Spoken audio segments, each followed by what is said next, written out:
Rahul studio centre में आपका स्वागत है। आपका भाई बताने वाला है विलोपन विधि। विलोपन विधि एक वीडियो को देखते हुए आपको विलोपन विधि समझ में आ गया। विलोपन विधि समझ में आ गया तो आप जो आयु वाले सवाल हैं उसको आराम से निकाल सकते हैं। 3 विधियाँ होती है: विलोपन विधि, प्रतिस्थापन विधि, वर्ग गुणनखंड विधि। पहले हम चलते हैं विलोपन विधि और विलोपन विधि को इंग्लिश में हम कहते हैं एलिमिनेशन मेथड। एलिमिनेशन मेथड मतलब विलोपन विधि। विलोपन विधि को पहले हम लोग हिंदी के माध्यम से जानेंगे, फिर वो सवाल उस पर किस प्रकार लगते हैं उसके बाद वह जानेंगे। देखिए, विलोपन विधि, इस विधि के अंतर्गत समीकरणों को ऐसे संख्या से गुणा करते हैं जिसे दोनों समीकरणों ऐसी संख्या से गुणा करते हैं जिसमें दोनों समीकरणों में किसी एक अज्ञात राशि का गुणनफल परस्पर समान हो जाए। मतलब इसमें क्या कह रहा है, ऐसी संख्या से गुणा करें कि जो दो समीकरण है उसमें से एक ही समीकरण अज्ञात राशि गुणनफल परस्पर समान हो जाए। मतलब जो उसमें 3y है तो इसमें भी ऐसे संख्या से गुणा करें कि इसमें भी 3y हो जाए। इतना समझ में आया? अब चलते हैं आगे। परस्पर समान हो जाए। गुणनफल यदि समान चिन्हों के हो तो मान लीजिए प्लस प्लस है हो तो समीकरणों में से दूसरे समीकरणों को घटा देते हैं। मतलब समीकरण प्लस प्लस मतलब एक ही चिन्ह के हो तो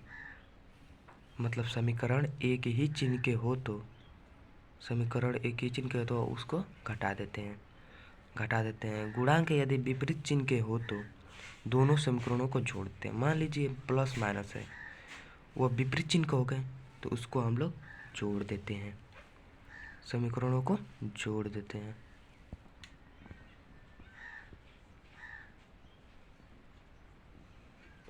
यदि एक विपरीत चिन्ह के हो तो दोनों समीकरणों को जोड़ देते हैं।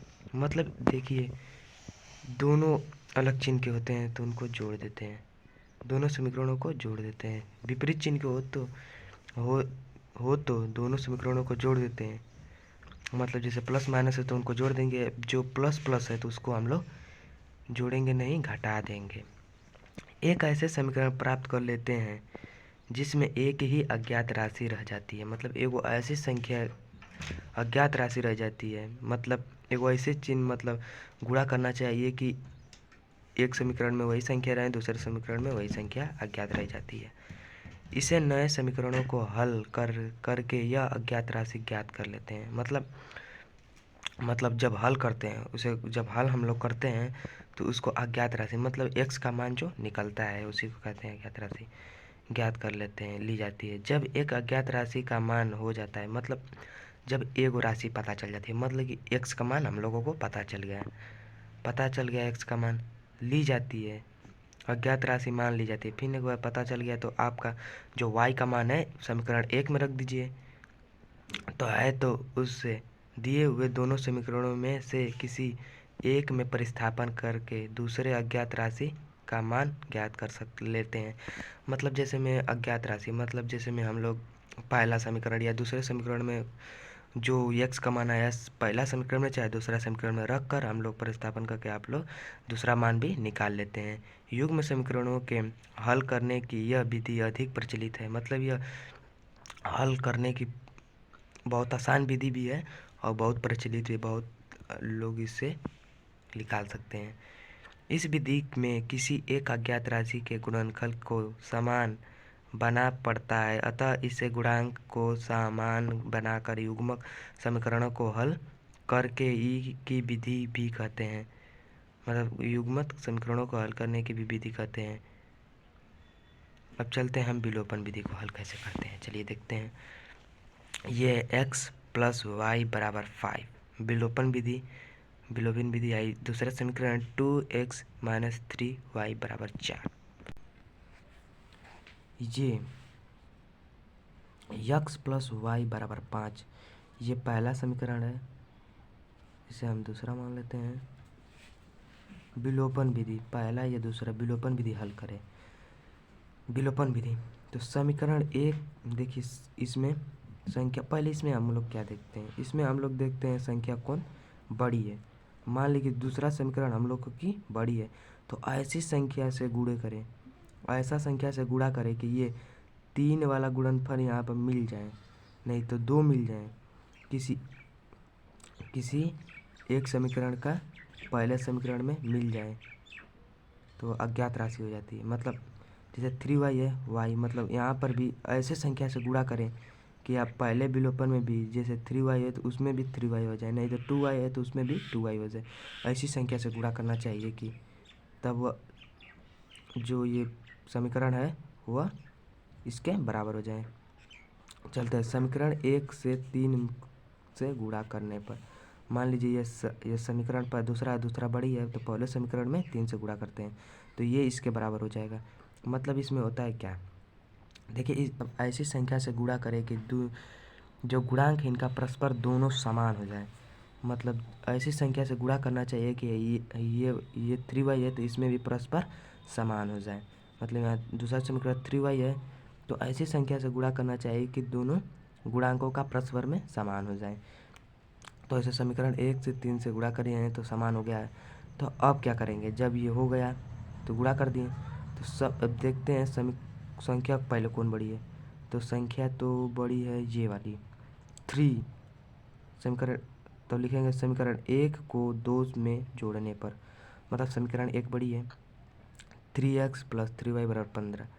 तो ये वाली पद फिर लिख लेंगे, इसमें जोड़ने पर लिखेंगे समीकरण 1 को 2 में जोड़ने पर, समीकरण 1 को 2 में जोड़ने पर। तो जोड़ देते, देखिए 3x + 3y = 15, 3x + 3y = 15, 2x + -3y + 4।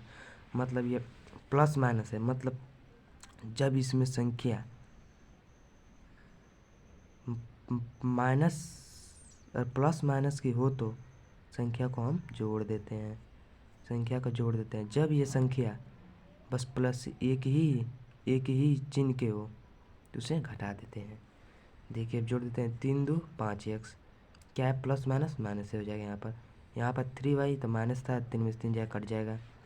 अब 15 में 4 जोड़ देंगे, 15 4 19 हो गया, तो 19 हो गया। तो आप लिख सकते हैं यहाँ पर y तो कट ही चुका है, y का लिखें यहाँ पर बराबर 19 हो गया। तो जब x इधर आएगा तो x तो 19/5 हो जाएगा, नहीं तो आप लोग 5/19 भी लिख सकते हैं। हो गया, x का मान 19/5 आ गया। जब 19/x का मान 5 आ गया तो अब समीकरण 2 में, नहीं समीकरण कोई भी समीकरण हो उसमें जो विलोपन विधि के सूत्र है उसमें दिखाया था कि कोई भी सूत्र हो जो यक्स का मान निकाल दिया गया, तो फिर किसी समीकरण में रखकर उसका परस्पर दूसरा भी मान निकाल सकते हैं। चलते हैं उसको और निकालने के लिए चलते हैं। इनका आ गया x का मान 9/15, 19/15 आ गया। यक्स का मान समीकरण 1 में रखने पर, मान लीजिए x का मान समीकरण 1 में रखने पर, x का मान समीकरण 1 में रखने पर, मतलब x का मान समीकरण 1 में रखने पर या 1 में रखिए या 2 में रखिए कोई बात नहीं। तो समीकरण x का मान 1 में रखने पर था। 1 का मान क्या था, समीकरण यहाँ x + y मतलब पहला समीकरण था, इसमें x का मान समीकरण 1 में रखिए या 2 में रखिए, आंसर वही बात है, आपका कोई आंसर आ सकता है, वही आंसर आ सकता है। x का मान समीकरण 1 में रखने पर तो रख देते हैं 1 का समीकरण x का मान। तो यहाँ पर हम रख चुके हैं समीकरण x का मान रख चुके हैं। देखिए x का मान हम लोगों का आया था 19 बटा कितना आया था, 19/5 आया था। हम लोगों का x का मान 19/5 आया था। तो x का यहाँ 3 संख्या, यहाँ पर 2 रहता है तो यहाँ से 2 गुणे कर देते हैं, यहाँ पर कोई संख्या नहीं है x, यहाँ पर कोई संख्या नहीं है तो यहाँ पर जो संख्या था 19/5 कर देंगे, प्लस y = 5 हो जाएगा। तो जब y 19/5 + y हो जाएगा बराबर 5 हो जाएगा ना। उसके बाद y जब इधर आएगा तो ये प्लस है, तो जब ये प्लस है तो इधर आएगा तो ये माइनस में हो जाएगा। तो 19/5 -5 फिर भिन्न का चिन्ह लगाएंगे इसमें, भिन्न इसमें उसके बाद भिन्न का चिन्ह लगाएंगे। भिन्न नहीं है तो एक मान सकते हैं, नीचे यहाँ पर कुछ नहीं है तो एक मान सकते हैं। y बराबर 19/5 -5/1। यहाँ पर भिन्न का चिन्ह आप लगा देंगे। यहाँ पर कुछ नहीं है तो 5/1 कर सकते हैं बराबर। देखिए इसका लॉसर लेंगे तो आपको 5 हो जाएगा और फिर 5 से भाग देंगे, 5 में 5, एक से गुणा करेंगे तो 19 हो जाएगा बराबर। एक भाग 5 देंगे तो 25 हो जाएगा। 25 में से 19 जाएगा तो -6/5 बचेगा। तो y का मान हम लोगों का निकल गया 6/5। नहीं तो ऐसे भी कर सकते हैं, तो यहाँ 5/1 कर सकते हैं, -19/5 कर देंगे। तो इसका उल्टा कर देंगे तो ये माइनस में नहीं आएगा। इस 5/1 कर सकते हैं, फिर 19/5 कर देंगे। तो यहाँ से लेकर एक में भाग देंगे तो 1 से भाग देंगे 5 आएगा। 5 से गुणा करेंगे तो 25 होगा। 25 फिर माइनस, फिर एक में 5 का 5 1 हो जाएगा। 1 से गुणा करेंगे 19 में तो 19 से आएगा तो बराबर 6/5 आ गया। तो y का मान हम लोगों का 6/5 आ गया। x का मान हम लोगों का आया था 19/5। अब हम उनको y का मान आ गया 6/5। आंसर आ गया। यही आंसर आप लोगों का है। आंसर है। तो अब चलते हैं दूसरे सवाल की ओर। फिर बिलो पे अब 3x + 4y = 10 और 2x - 2y = 2 को विलोपन विधि हल कैसे करते हैं। चलते हैं देखते हैं इसको हल कैसे करते हैं। देखिए पहले तो आपको ऐसी संख्या से गुणा करना होगा जिसमें दोनों समीकरण में किसी एक अज्ञात राशि के गुणनफल परस्पर समान हो जाएं। मतलब ऐसी संख्या से गुणा करना है कि गुणनफल परस्पर समान हो जाए। ऐसी संख्या से इसमें गुणा करना है जो दो समीकरण है। ऐसी संख्या से इसमें दोनों में एक संख्या एक तो मिल ही गया है। दूसरी संख्या में ऐसी संख्या से गुणा करना है कि एक गुणांक परस्पर समान हो। इसमें भी जैसे समान है उसमें भी एक समान होना चाहिए। चलते हैं देखते हैं। पहले छोटा संख्या क्या है, ये छोटी संख्या, तो पहले उसको गुणा करते हैं। 2 से गुणा करेंगे तो आपको इससे आई समान मिल जाएगा। 3x + 4y = 10, 2x - 2y 2। मतलब जब गुणा हम करेंगे इससे तो ये वाले राशि परस्पर समान हो जाएगी। तो 2 से गुणा कर देते हैं हम लोग। चलते हैं, गुणा कर दिए। 4x - 4y = 4। 2 से गुणा कर देंगे तो इतना बन जाएगा। अब चलते हैं क्या करते हैं। समीकरण 2 को 1 में जोड़ने पर, मतलब समीकरण 2 है, ये 2 है, 1 में इनको जोड़ देते हैं। ये वाली संख्या को इसमें जोड़ देते हैं। चलते हैं जोड़ देते हैं। देखिए जोड़ देते हैं। 3x + 4y = 10, 4x - 4y = 4। चलिए जोड़ देते हैं हम लोग। देखिए प्लस माइनस चिन्ह अलग अलग हो तो घटा देते हैं, चिन्ह अलग अलग हो उसे घटा देते हैं। समीकरण में दूसरे समीकरण को घटा देते हैं। मतलब चिन्ह समान चिन्ह के हो तो घटा देते हैं। आइए प्लस माइनस है तो इनको जोड़ देंगे। जो ये संख्या है 3x + 4y, मतलब समान रहता तो इनको हम घटा देते हैं। ये समान नहीं है, अलग चिन्ह वाले को हम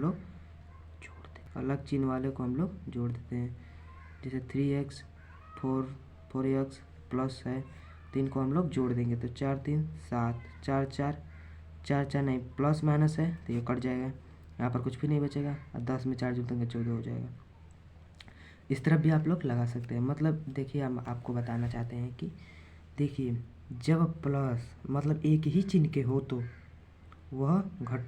एक ही चिन्ह के हो तो हम लोग उस संख्या को घटा देते हैं। और जो एक चिन्ह के नहीं हो, दूसरे चिन्ह के हों, जैसे प्लस माइनस हो, उनको हम लोग जोड़ देते हैं। तो हम लोग जोड़ दिए हैं यहाँ पर। देखिए हम लोग यहाँ पर जोड़ दिए हैं। अब चलते हैं हम लोग हल कैसे करते हैं। तो इसको जोड़ दिए हैं तो यहाँ 7x हो गया बराबर 14। तो यह 7x से गुणा में है तो इधर आएगा तो भाग में हो जाएगा। तो x बराबर 14/7, 2 बार कट जाएगा, 2x का मान 2 आ जाएगा। तो चलते हैं, x का मान समीकरण 1 में रखने पर, या 1 में रखो या 2 में, तो आंसर वही आएगा। समीकरण 1 का मान 1 में रखो चाहे 2 में रखो, समीकरण हल मान हो जाएगा। चलते हैं हम 1 में रखते हैं। आप लोग किसी में भी रख सकते हैं, 1 में रख सकते हैं, 2 में रख सकते हैं। चलते हैं हम 1 में रखने। समीकरण 1 में रखे हैं तो देखिए ये समीकरण 1 था 3x + 4y = 10। तो 3 मतलब x का मान क्या आया था 2, तो यहाँ पर पुट कर देंगे। x का मान 2 आया था तो यहाँ पर पुट कर देंगे 2 + 4 y = 10। तो इनको गुणा कर देंगे, 3 दूनी के 6 हो गया। फिर 4y उतर जाएगा बराबर 10। तो इन दोनों को जोड़ देंगे तो 10y हो जाएगा बराबर 10। तो यह गुणा में है तो इधर आएगा तो भाग हो जाएगा, तो y इधर आएगी तो भाग हो जाएगा, तो 10 तो कट जाएगा, बचेगा 1, y बराबर 1 आ जाएगा। तो x का मान x का मान 2 था, y का मान 1। यही आप लोगों का आंसर आ जाएगा। ये वीडियो अच्छी लगी तो लाइक करना और सब्सक्राइब करना।